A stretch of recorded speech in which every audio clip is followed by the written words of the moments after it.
On a tapé un tapa à plus de 2 mètres sur l'île des Pins et je t'explique comment en fabriquer un. Déjà, commence par aller couper des racines de bagnon. Dans notre cas, c'est racines de bagnon blanc. Ensuite, première étape, tu vas devoir gratter la racine.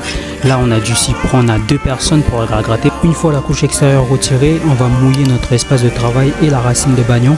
Ensuite, après cela, on va pouvoir passer à la deuxième étape. Ici, c'est à l'aide du maillet, toujours mouillé, bien sûr, ton matériel. Commencer à taper sur la racine de bagnon. Toujours commencer de l'extérieur vers le milieu. Une fois que la fibre est assez souple, comme tu peux le voir ici, là, on peut commencer à enlever. Et là, on utilise un couteau, tout simplement.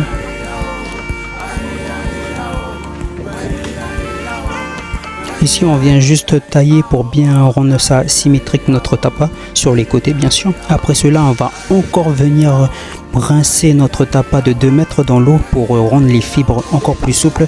Une fois cela fait, on va venir taper encore une dernière fois avec le maillet, bien sûr, les fibres, le sens de la fibre, excusez-moi, jusqu'à obtenir cette pâte.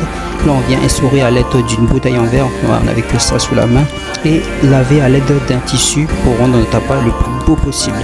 Par la suite, on peut faire de magnifiques choses avec le tapa, telles que le dessin ou encore de magnifiques coiffes.